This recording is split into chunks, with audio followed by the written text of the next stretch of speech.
Welcome to Popcorn History with the Freeborn County Historical Museum, Library, and Village. My name is Stephanie Kibler, Executive Director at the museum, along with Risha Lilienthal, Coordinator for Collections and Exhibits, and Reggie Bauer, Operations Manager at Power 96. We're just reminiscing. It's bittersweet today as Reggie has made his announcement. He's leaving Power 96. Yeah. Feels weird. Oh, feels weird. Feels sad. Mm-hmm. We'll make it work. We will. And you'll go on to bigger and better things. Short of locking him in a dungeon, I guess we really can't control him. Right. Yeah. So we got kind of, a weird topic list this round. Weird flow of events and items. I feel like it works the way we're picking these, but it's starting to get muddled in my brain. I don't know if that's... Maybe I'm always muddled. After we pick them, sometimes I have to take a long time to remember, why did I say that after you said that? You know? I've had to question you a couple times. And I'm like, okay, wait, what was that conversation? And how did I end up with... And I don't know how I picked mascots this time. I don't either. Actually, I do. I'm not going to lie. I do know. Yeah? Because we just named our mascot. Oh, yes, we did. Not really. He's not really our mascot, but he's. So we just had the naming contest for our World War I black lab in the exhibit, and he is a Red Cross. Was he a Red Cross dog? Well, he really wasn't because he's just a stuffed animal dog. But he's got saddlebags that could have been used in the Red Cross. Right. It also could have... for supplies and that kind of thing. Correct. And so the name we picked for him, thanks to some creative people on Facebook, is Charlie Tango. Like the alphabet. Yeah. Right, yes. And it was just stuck in my head for a long time. Charlie Tango. I really like that name, Charlie Tango. And he's such a nice-looking little black lab. He's got a helmet on and everything. Yeah, he does. And it got me thinking about the Albert Lee High School mascot. Oh, the tiger? The tiger. Where did that come from? I suppose I'd never really thought to question that. Right? And how long ago? Yeah. So this is difficult, and we're taking, if anybody has more information on this, we'd love to have it because we are limited at the museum. Alahasa listed the team as the Tigers in a November 9th, 1923 issue. And that's as far as we could go back. But according to Roger Lawning, who is a longtime member of the museum and a former board member, a credit for the Tiger becoming an important part of the high school's teams and student life goes to a gentleman named Russ Voigt, sports editor of the Tribune in the 1920s. In the 1920s, Albert Lee had a town team which played baseball games with other town teams. These players, incidentally, had no connection at all with the high school. Each town team became known by a name, and the one selected for Albert Lee was the Tiger. So really, it was just a group of guys playing ball to start out. As this particular team faded away a few years later, and in a time a newer baseball league team became better known as the Albert Lee Packers. I didn't say that very well, but they eventually came back as the Albert Lee Packers, which is what everybody, I think, relates to. Yeah. If you're looking at baseball teams for Albert Lee. So Voigt started to refer to the high school football, basketball, and baseball teams as the Tigers in his Tribune sports news articles. By the 1930s, two names became acceptable for the local high school teams. One was Bengals, a name based on part of India's famous for its wild tigers. The other name was Tigers. Roger said these two names were interchangeable for a few years, which is kind of weird, right? Like the Bengal Tigers. Yeah, I guess. Yeah. In time, the Tigers became the name given for the A teams.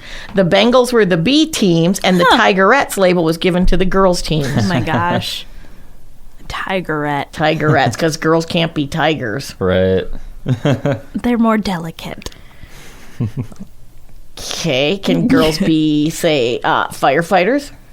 Yeah, but they can't be firemen. They're firewomen. Notice I didn't label it quite as restrictively as you did. But that was a nice segue for me here. Because I then went to firefighters after you said mascots. Why? Well, I hear mascots, and I know you were thinking about military, and then the high school, but I thought you were just thinking about military.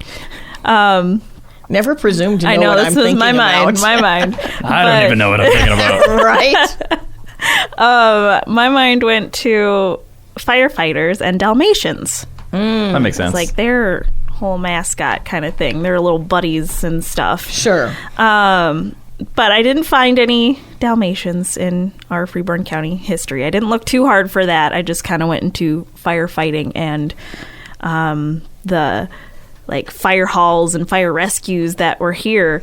The first one was in Albert Lea, 1879. That was the first fire rescue that was founded.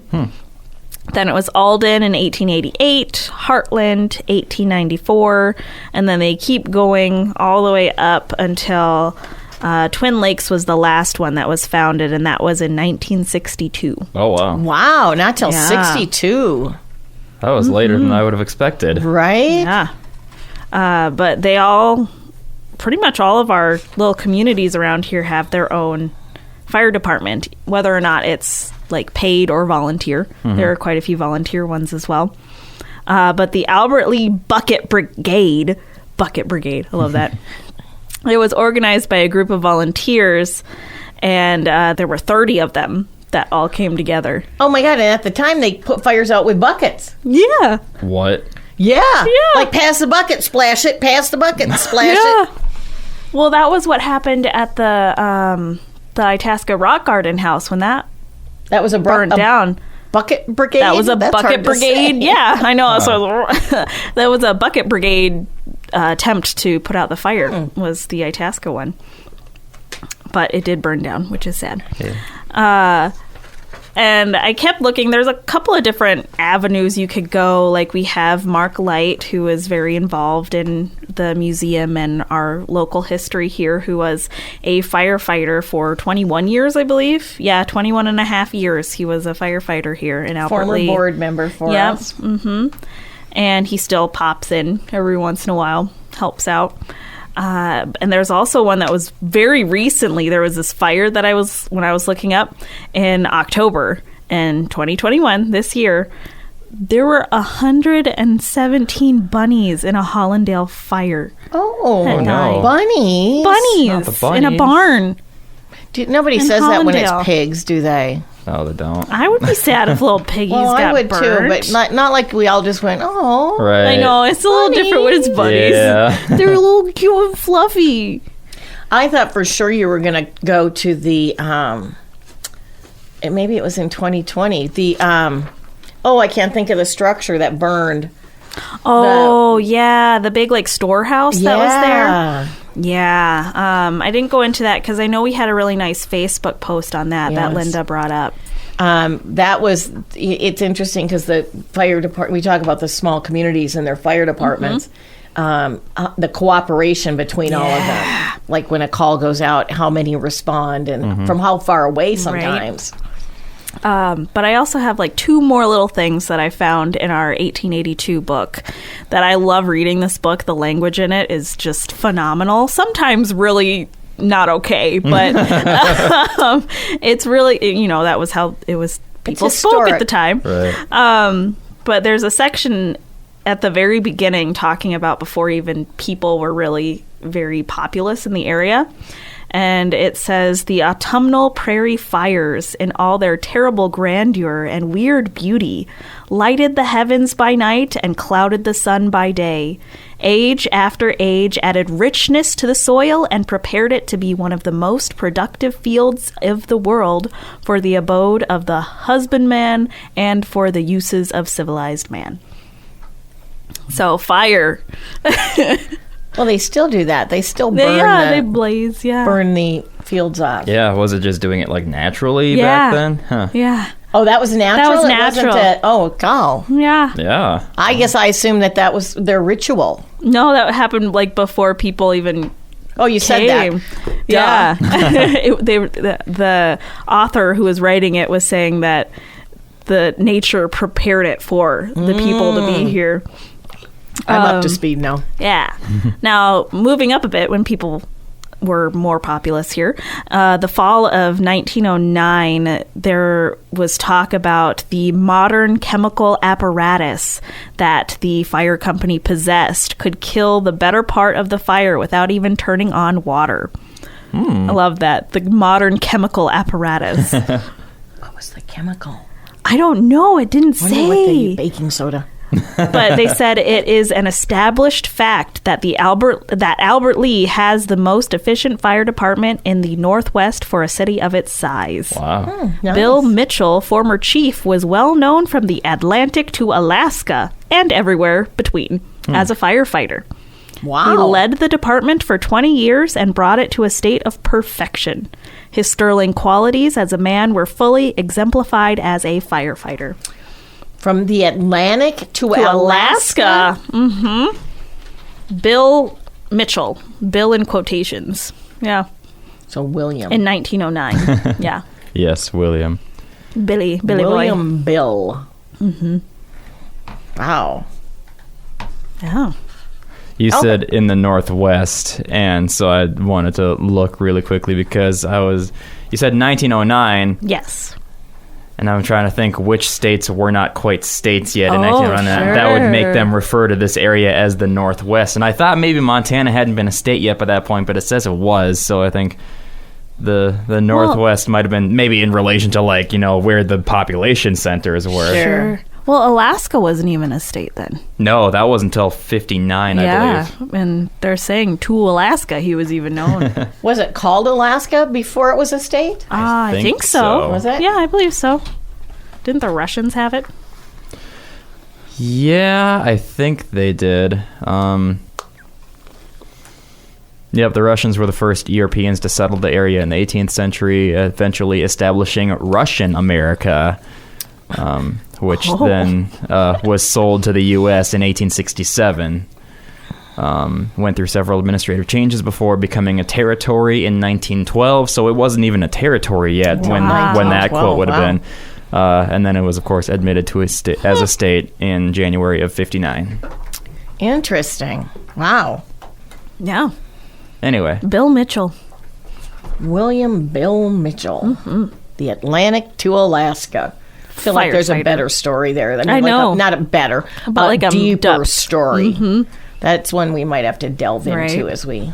I keep finding those where I'm like, this person sounds cool. As we look at our fire department. And I'm now trying to figure out how I went from firefighters to cigars, and I'm sure it has to do with lighting a fire Smoking somewhere. Yeah, because if you're not careful where you're flicking it, you might start a grass fire. Yeah. Ooh, the autumnal prairie fire. I did like the writing in that. Yeah. So for some reason I went to cigars, and I must have had a cigar on my desk or something. I don't know, because we did for a while. Threw those out. I think they were gross. They were kind of. We didn't smoke them. No, but they smelled like they smelled like musty cigars. musty. Actually, like old socks. Yeah. There really wasn't a cigar smell to them. No. Yeah. Anyway, we digressed. So as I was doing this, there's not a whole lot on cigars that I found, and but I love my little friend here, Irv Sorensen. And in the 1960s, again, his highlights and shadows, he talked frequently about cigars. Plenty of butts, B-U-T-T-S. In 1879, the T.J. Wank Cigar Factory in Albert Lea turned out 100,000 cigars during the first 10 months of their operation. Local editors suggested that if cigars must be smoked, then the smokers should buy Wannick's cigars and keep business in town. Why is she laughing? It is inappropriate. You're going to have to edit the snot out of that one. I will. Oh, that hurt. Former local man turns out to be bad medicine for lions. Oh. I've been waiting for this. Frank Ross, the son of John Ross, who at one time operated the cigar store at corner of Clark and Broadway, became famous as a lion and bear hunter in the California mountains. In 1930, he killed 4 big mountain lions in 2 days with 4 bullets from a .38 caliber Special Colt. Total bounties were $240. On another hunt, he cornered and shot a huge male lion in a cave. He then saw 3 pairs of eyes gleaming from the murky cavern. Uh-oh. Shots rang out from his revolver. When smoke cleared, he found 3 more dead lions, 4 in 1 day. Where was this? In California. In California, the California mountains. Oh. Yes, but he was the son of the cigar owner, store owner. Uh-huh. But I thought, you think back, I have a hard time wrapping my head around the fact that, talk about like the Wild West kind of feel. Yeah. Yeah. Like people from Albert Lea went out to just for hunting. Yeah. Oh, yeah. That's crazy. Like today you hop on a plane or, you get in the car. That's not like a trek. That's not an easy trek from Albert Lea to...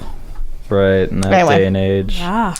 Popcorning all over the place here. Stop that boy. A cigar in his mouth, a swagger in his walk, impudence in his face, a care for nothingness in his manner. Judging from his manner, he is older than his father, wiser than his teacher, more honored than the mayor of the town, higher than the president. Stop him. He's going too fast. He doesn't know the rate of his speed. Stop him ere tobacco ruins his nerves, ere pride ruins his character, ere the loafer masters the man, ere good ambition and manly strength give way to low pursuits and brutish aims. Oh. Stop all such boys. They are legion, the shame of their families, the disgrace of their town, the sad and solemn reproaches of themselves. That article is from the Albert Lea Enterprise in 1877. Are we really doing all we can to stop healthy, lovable little boys from developing into the boys described? Oh, I'm imagining an ad where it's just like this little 2-year-old with like oversized suit on, like with a cigar in his mouth and a trilby on his head. Like that's what I pictured when you were reading I pictured older, but it's like the first PSA. Yeah. Right. Albert Lee's first PSA announcement.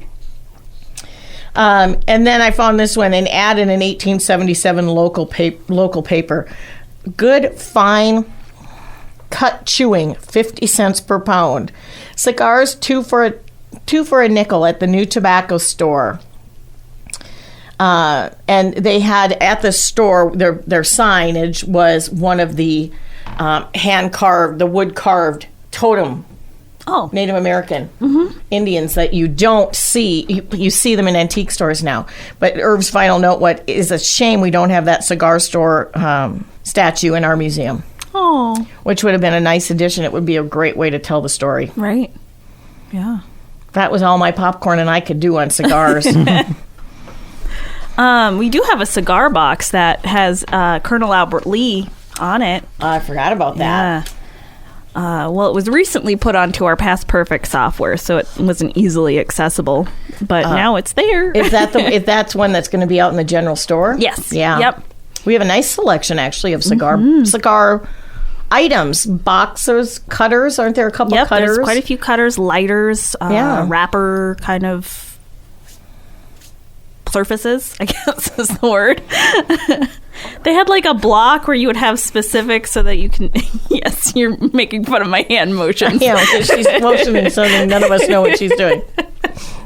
Yeah, we do have quite a few tobacco. It seems to me too. One of the lighters is a good size lighter that sits on the counter that none of us knew what it was. Yeah, like you don't look at it and go, "Oh, that's a cigar lighter." Right. That was one of our volunteers. Karen told us about that, and then she said that, and I went, "Oh, it's like It's a Wonderful Life," because that's in that movie. It is in that movie, and that's how it starts. But when you said cigars, my next pop went to man robes, and I wasn't sure what to say. It fits the vibe, right? It's just like, you see those old movies where the guy, he's got his like lounging, luxurious robes, sleazy old rich dude. Yeah. There's a name for those, though. I know. What is it? Well, and see, I was thinking it might be like the Meehan robe that we have. We have a John F.D. Meehan robe or jacket, I guess, in our collection, and I wasn't sure if it was going to be like the one that I'm thinking of with Cigars. There is a name for it, and I thought it might have been Duster, but that's a very different thing. It's a lounge robe. I don't know. Smoking robe? A smoking jacket. Smoking jacket. That's what it is. There you go. That's where you get from cigar to man robe. It's a smoking jacket. I was thinking of a smoking jacket, but the item that I was thinking of was Meehan's duster jacket. And so the smoking jacket is that like luxurious, kind of soft, loungy robe. A duster jacket's very different. So we have one from Meehan in our collection. We got it into our collection about 7 years after he died. His wife, Catherine, brought it in for us. And duster jackets were very popular when the automobile was first invented, because riding in a car was very different then from what it is now. And you needed protective clothing. So it was to keep your suit clean. Because they were open and had no windshields, no side windows, no rear windows, no doors, no roof. And there was such thing as rain, wind, and cold air. So you would have to have that jacket to cover yourself with. Yeah, that's kind of all I had for him. It wasn't really until like 1919 that people stopped riding in the horseless carriage, as they called them, where they got windshields and windows. That's actually around the time. It's interesting. Of course, I just happened to see something on YouTube.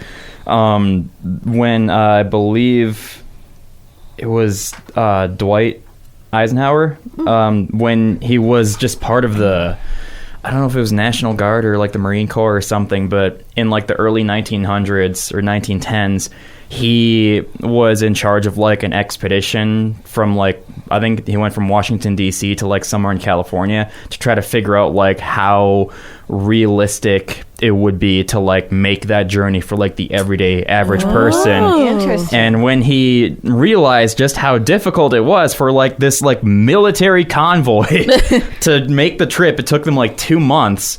And then he was like, we need to do something about this. And then 3-4 decades later, he became president, and that's how we got the interstate system. Oh, interesting. Dwight. Oh, Dwight. He made it all connected.